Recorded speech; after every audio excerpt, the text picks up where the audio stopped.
하나님의 말씀은 에스겔 26장의 말씀입니다. 에스겔 26장의 말씀을 드라마 성경으로 읽겠습니다. 제 26장.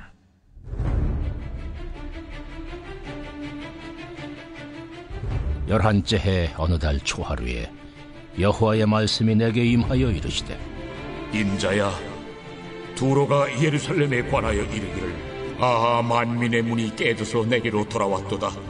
그가 황파였으니 내가 충만함을 얻으리라 하였도다. 그러므로 주 여호와께서 이같이 말씀하셨느니라. 두로야, 내가 너를 대적하여 바다가 그 파도를 굽이치게 함같이 여러 민족들이 와서 너를 치게 하리니 그들이 두로의 성벽을 무너뜨리며 그 망대를 걸 것이요, 나도 티끌을 그 위에서 쓸어버려 맨바위가 되게 하며 바다 가운데 그물 치는 곳이 되게 하리니 내가 말하였음이라. 그가 이방의 노략거리가 될 것이요, 들에 있는 그의 딸들은 칼에 죽으리니 그들이 나를 여호와인 줄을 알리라.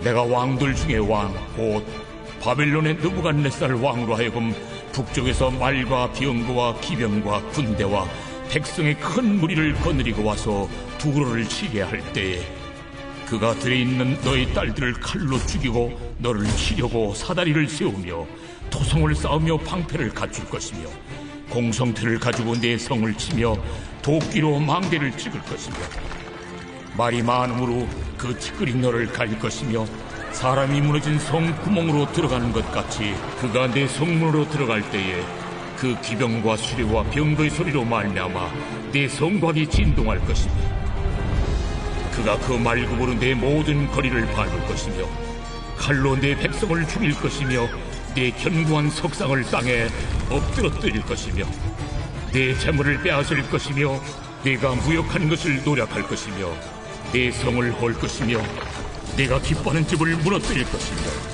또 내 돌들과 내 제목과 내 흙을 다 물가운데 던질 것이라. 내가 내 노래소리를 그치게 하며 내 숨소리를 다시 들리지 않게 하고 너를 맨 바위가 되게 한즉 내가 금을 말리는 곳이 되고 다시는 건축되지 못하리니 나 여호와가 말하였음이니라. 주 여호와의 말씀이니라. 주 여호와께서 이같이 두로에 대하여 말씀하시되, 내가 엎드러지는 소리에 모든 섬이 진동하지 아니하겠느냐. 곧 너희 가운데에 상한 자가 부르짖으며 죽임을 당할 때에라. 그때에 바다의 모든 왕이 그 보좌에서 내려 조복을 벗으며 수놓은 옷을 버리고 떨림을 입듯 하고 땅에 앉아서 너로 말미암아 무시로 떨며 놀랄 것이며 그들이 너를 위하여 슬픈 노래를 불러 이르기를, 항해자가 살았던 유명한 성읍이여, 너와 너의 주민이 바다 가운데 있어 견고하였도다. 해변의 모든 주민을 두렵게 하였더니 어찌 그리 멸망하였는고. 내가 무너지는 그날에 섬들이 진동할 것이며 바다 가운데의 섬들이 내 결국을 보고 놀라리로다 하리라. 주 여호와께서 이같이 말씀하셨느니라. 내가 너를 주민이 없는 성읍과 같이 황폐한 성읍이 되게 하고 깊은 바다가 내 위에 오르게 하며 큰 물이 너를 덮게 할 때에 내가 너를 구덩이에 내려가는 자와 함께 내려가서 옛적 사람에게로 나아가게 하고 너를 그 구덩이에 내려간 자와 함께 땅 깊은 곳, 예로부터 황폐한 곳에 살게 하리라.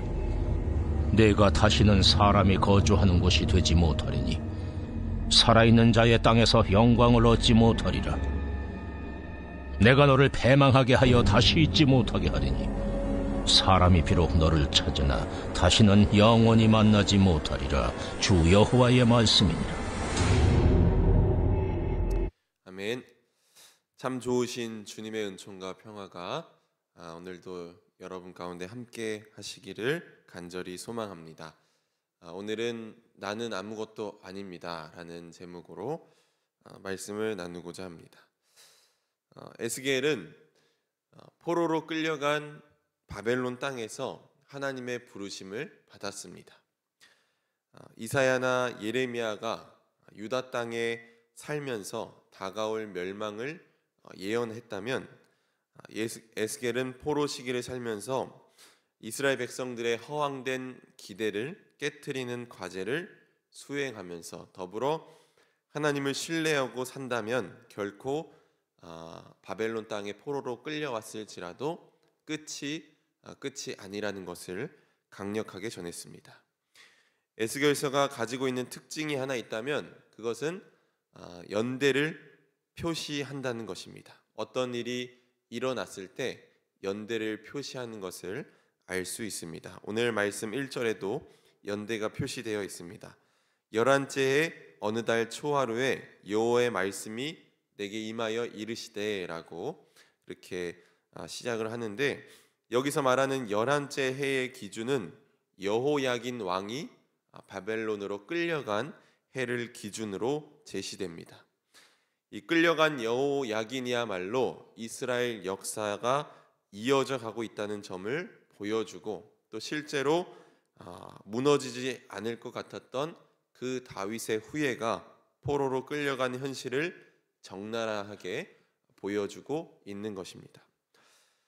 포로로 끌려가 이방 땅에 살고 있지만 에스겔에게 하나님의 말씀이 강력히 임했고, 세상을 통치하시는 하나님의 역사는 조금도 물러남이 없다는 것을 우리는 말씀을 통해서 알 수 있습니다. 그런데 중요한 것은 이방 땅에 사는 에스겔에게 하나님의 말씀이 강력히 임했다는 것입니다. 왜냐하면 이전까지는 여호와 하나님의 말씀은 거룩하고 구별된 유대 땅에서만 임한다고 사람들은 생각했기 때문에 이방 땅에 산다는 것은 재앙이요 징벌이라고 생각했습니다. 하지만 하나님의 말씀은 장소에 국한되지 않습니다. 사람은 포로가 될지언정 하나님의 말씀은 포로가 되지 않습니다. 이스라엘이 포로가 되었다고 해도 하나님의 능력이 약화되거나 쇠퇴한 것은 절대 아니었습니다. 하나님은 여전히 일하고 계셨습니다. 에스겔에게 임한 하나님의 말씀은 오늘도 여전히 우리에게 들려지고 있고, 하나님은 말씀하고 계십니다. 문제는 우리가 귀가 어두워 잘 듣지 못한다는 것입니다. 말씀을 듣는 것도 단순히 귀로만 듣는다면 아무런 소용이 없습니다. 그래서 말씀을 먹어야 합니다. 에스겔 3장에 보면 하나님이 에스겔을 부르시면서 이렇게 말씀하십니다. 내게 이르시되 인자야, 내가 내게 주는 이 두루마리를 내 배에 넣으며 내 창자에 채우라 하시기에 내가 먹으니 그것이 내 입에서 달기가 꿀 같더라. 아멘. 하나님의 사람은 말씀으로 배를 채워야 합니다. 이것이 무슨 말입니까? 곧 말씀이 육신이 되어야 한다는 말입니다. 하나님의 말씀을 들었음에도 삶에 아무런 변화가 없다면 그것은 단순히 귀로만 말씀을 들었기 때문입니다. 하나님의 말씀을 제대로 들었다면 그 말씀이 삶에서 드러날 수 있도록 살아야 합니다. 우리가 성경을 읽는 이유가 무엇입니까? 삶의 지침이 될 만한 경구를 발견하기 위함이 아닙니다. 우리가 성경을 읽는 까닭은 하나님이 우리에게 원하시는 일이 거기에 담겨 있기 때문입니다. 하나님의 자녀로서 어떻게 살아야 할지가 성경에 담겨 있기 때문입니다. 또 말씀을 읽는 이유가 무엇입니까? 디모데후서 3장 16절 17절 말씀, 모든 성경은 하나님의 감동으로 된 것으로 교훈과 책망과 바르게 함과 의로 교육하기에 유익하니 이는 하나님의 사람으로 온전케 하며 모든 선한 일을 하기에 온전케 하려 함이니라. 아멘. 하나님의 말씀은 사람을 온전케 만듭니다. 그리고 선한 일을 하도록 준비시킵니다. 말씀을 읽는다는 것은 우리의 삶이 어떻게 예수님을 닮아갈 것인가를 묻는 것을 의미합니다. 그러므로 말씀이 곧 육신이 되어야 합니다. 저와 여러분이 말씀을 삶의 중심에 모시고 일상에서 말씀을 드러내며 살고 또 든든히 세워져 가는 그런 주님의 복된 일꾼들이 되기를 간절히 축원합니다.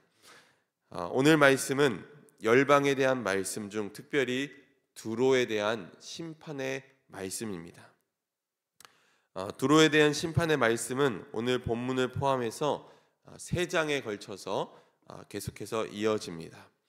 두로는 예루살렘이 멸망할 때 기뻐했고 그 사건을 자기의 이익으로 삼으려 했습니다. 그래서 2절 말씀을 보면 만민의 문이 깨져서 내게로 돌아왔도다. 그가 항폐하였으니 내가 충만함을 얻으리라 하였도다 라고 말합니다. 해상 무역으로 번영을 누렸던 나라가 두로인데 이 두로에게 경쟁국이었던 예루살렘이 무너지자 그들에게 그것은 새로운 번영의 길로 다가왔습니다. 하지만 에스겔은 두로의 허황된 기대를 무너뜨립니다. 3절 말씀을 보면 그러므로 주 여호와께서 이같이 말씀하셨느니라. 두로야, 내가 너를 대적하여 바다가 그 파도를 굽이치게 함같이 여러 민족들이 와서 너를 치게 하리니 라고 말씀하고 계십니다. 예루살렘을 심판하신 하나님은 두로를 역시 심판하실 것입니다. 그렇다면 두로를 심판하시는 이유는 무엇일까요? 두로에 대한 심판의 내용을 읽다 보면 심판의 이유를 한 단어로 요약할 수 있습니다. 그것은 교만입니다. 에스겔 28장에 보면 이런 말씀이 있습니다. 주 여호와께서 이같이 말씀하시되 내 마음이 교만하여 말하기를 나는 신이라 내가 하나님의 자리 곧 바다 가운데에 앉아있다 하도다. 내 마음이 하나님의 마음 같은 채 할지라도 너는 사람이요 신이 아니거늘 이라는 그런 말씀이 있습니다. 두로 왕은 자신을 신이라고 불렀고 하나님의 자리에 머물렀던 이라고 스스로 말했습니다. 그 모든 교만 가운데 두로의 불의가 드러났는데 그들은 폭력을 행사하였고 불공정한 무역을 행하였습니다. 물건을 사고 팔면서 폭력을 행사하기도 했고 또 사기를 서슴지 않았습니다. 그렇기에 하나님은 이런 교만한 두로를 반드시 심판하실 것입니다. 두로의 성벽은 무너질 것이며 망대들은 허물어질 것이고 바다에 있는 섬들이 두로의 종말을 지켜보게 될 것입니다. 그들은 결국 그들이 자랑하던 바다 한가운데서 죽게 될 것입니다. 여러분, 하나님이 가장 미워하시는 것이 무엇일까요? 그것은 바로 교만입니다. 여러분, 교만이 무엇입니까? 교만은 잘난 체하여 뽐내고 버릇이 없음이라는 의미를 가지고 있습니다. 신앙적으로 교만을 다시 표현해 보면 교만은 하나님의 도우심 없이도 잘 살 수 있으리라는 마음입니다. 신명기 8장 13절에 보면 이런 말씀이 있습니다. 내 마음이 교만하여 내 하나님 여호와를 잊어버릴까 염려하노라 라고 하나님께서 이스라엘 백성들을 향해서 경고하십니다. 우리의 마음이 변하는 것이 언제냐면 삶이 풍요로울 때, 배부르고 등 따실 때, 만나와 메추라기가 없어도 먹을 것이 지천에 널려 있고 하나님의 도우심 없이도 잘 살아갈 수 있을 것 같은 이런 교만한 마음이 들 때 우리는 하나님의 도우심을 잊어버릴 때가 참 많이 있습니다. 제가 이 말씀을 준비하면서 정말 교만한 사람이 누구일까라는 그런 생각을 해봤는데 제 자신임을 깨달았습니다.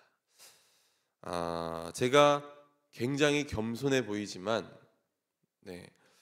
실상은 그렇지 않다는 것을 제가 잘 알잖아요. 제 삶을 돌아보니까 저는 제가 잘난 줄 알고 우쭐댈 때도 참 많이 있고 내가 생각하는 것이 맞다고 우길 때도 참 많이 있고 하나님 없이 행동할 때가 참 많이 있음을 깨달았습니다. 저같이 이렇게 교만한 사람들에게 해독제는 다름 아닌 겸손입니다. 겸손은 자기의 한계를 알아차리고 자기 분수에 맞는 삶을 알고 지키며 살아가는 것입니다. 그래서 제 안에서 교만이 꿈틀꿈틀 될 때, 교만이 스멀스멀 올라올 때 스스로 계속 되뇌이려고 하는 말이 있습니다. 너 아무것도 아니야.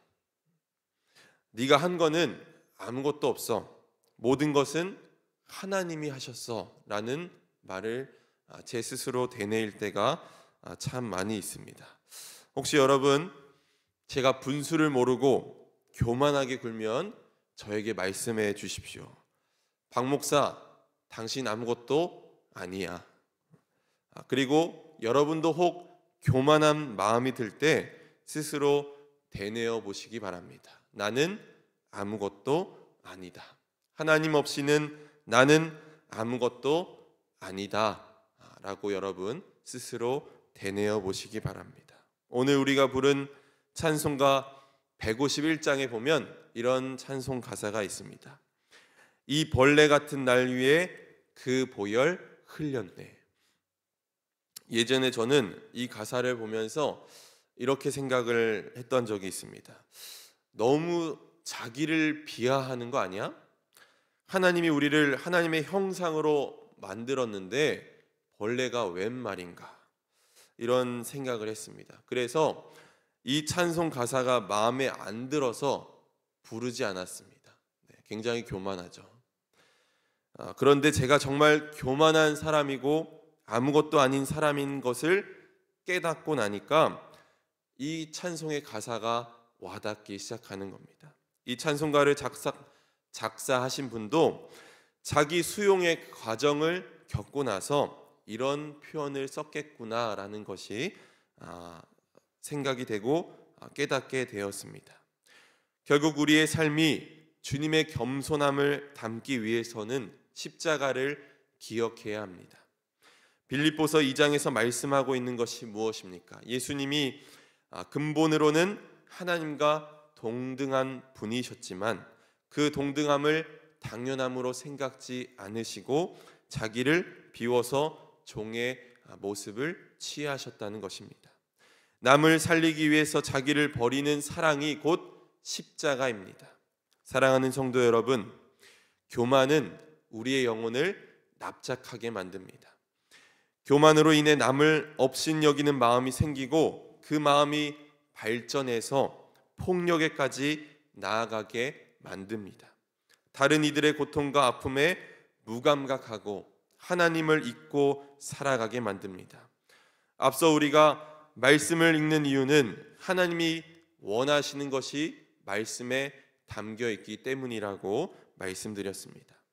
하나님이 우리에게 원하시는 삶은 주님의 십자가를 지는 삶입니다. 즉 자기를 부인하는 삶입니다. 오늘 이 말씀을 우리의 삶의 중심에 모시길 원합니다. 이 말씀을 우리 모두의 길로 삼고 이 말씀이 육신이 되어 우리의 일상에서 드러나기를 간절히 소원합니다. 나보다 남을 낮게 여기고 십자가에 그 사랑이 없으면 나는 아무것도 아니다. 주님의 능력이 없으면 나는 아무것도 못합니다.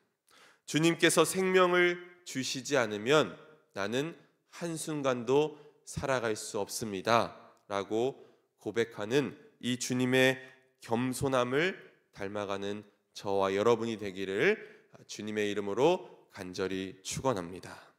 아멘. 함께 기도하겠습니다.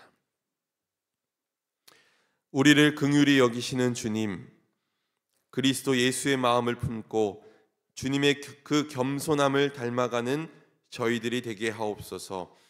내 안에 교만한 마음이 꿈틀거릴 때마다 늘 예수 그리스도의 십자가를 기억하게 하시고 십자가를 따르는 삶이 되게 하옵소서. 주님이 함께 하시지 않으면 나는 아무것도 아닙니다. 주님의 능력이 없으면 나는 아무것도 못합니다. 주님의 생명이 없으면 나는 한순간도 살 수 없습니다 라고 고백할 수 있는 믿음의 분량을 허락하여 주옵소서. 일상 속에서도 이 말씀을 삶의 길로 삼고 또 말씀이 삶 속에서 드러나는 역사가 있게 하옵소서. 오늘 이 예배 가운데 구별하여 귀한 예물 드렸습니다. 1,000번째 헌금으로 간절한 마음을 담아 드리오니 예물 드린 손길을 축복하여 주시고 하나님 복된 은혜를 경험하게 하여 주옵소서. 특별히 우리 손주들을 기억하며 기도의 제목도 함께 올려드리오니 하나님께서 간섭하여 주셔서 우리 손주들이 자라면서 하나님을 만나고 또 훌륭한 사람들로 성장할 수 있도록 주님께서 날마다 인도하여 주옵소서.